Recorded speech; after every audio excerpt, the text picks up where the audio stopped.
أن أورن لابرونتي ضد بدن بايري وليلة كم تهاي aad baan dhamaantiin idinku hambalyeynaya magacaygu hodan tooshan arrimaha bulshada runtii ka shaqeeya waxa kaliya caawa aad ugu faraxsanahay intaas oo sanaan soo hayay war qalbiga niyada aanu siidayno wadankan wad meeshana la inagu duugi doonaa wad meeshana ciyaalkeena degan yihiin ee halkan bisinka u qabano marka runtii aad baan ugu faraxsanahay inay Leyla oo meeran ka dhawaajisay kiin inay ka dhawaajisay waxoogaana xagga dumarkan oo laleeyayo ciyaalkiyo hooyooyinka marka xagga dumarka hadaan u bato waxaan u maleynayaa xaqna waan u leeyahay dumar baan ahay safiirka aad baan ugu soo dhaweynay Sweden xamdi sidoo kale aad baan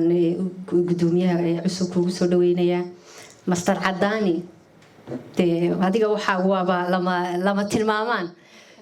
runtii waxay noo tahay farxad Cadaani kol haduu maanta noo yahay duqa magaalada meeshu doonaba ka soo baxo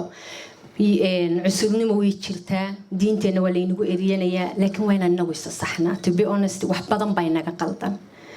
haddii waxay naga qaldan inagu aynaan sixin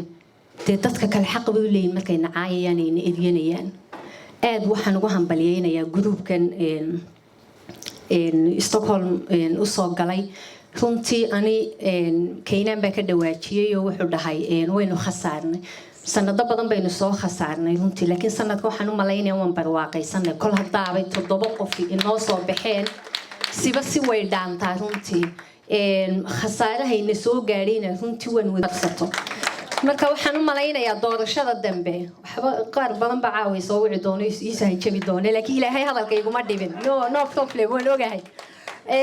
muxuu haytay marka runtii yaan layna sirin doorashada dambe codkeena halku galay waan arkaynaa muslimnima laynaga soo maray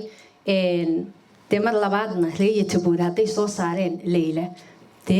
aynu iska jafno boorka aynu iska jafno inaguna baarlamaankeenu kiin geyn karnaa 5 sano soo socota haduu ilaahayna gaarsiiyo marka ficil baa loo baahan yahay aabooyinka halkan joogana waxaan u sheegayaa runtii xoogaa way soo yiri fiimaha isleen maxay soo wadata maanta dhan waxaan ka hadlanaa lacag waxana nalaga gooyay kana nalaga gooyay waqtigeena kol hadaynu fadhiisanayno fadhi ku diro aynu cafeteria aynu fadhiisanayno voluntary-ga waxa la yiraahdaa inagu yar ciyaalkeena waa inaan waqti gelinaa Cabdilaahu waxba dhaway soo cunahay caga jugleyn marka waa inaan waqti gelinaa ciyaalkeena aabayaasha Soomaaliyeed runtii way jiraan aabayaal fiican oo runtii aan gacanta maanta magacyadoodan tilmaami karo oo halkan fadhiya laakiin waxa xasuusin mudan inaan ummadan wax ka raadsana ma aha waa inaynu inaguna waqtigeena hurnaa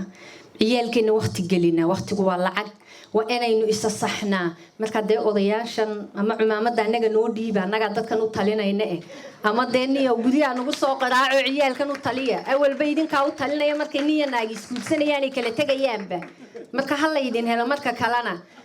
marka shaqadiina hore ka qabsada anaguna halgan baanu ku jirnaa waan idin horboodana kulli dumarku awalba nimankii horboodi jireen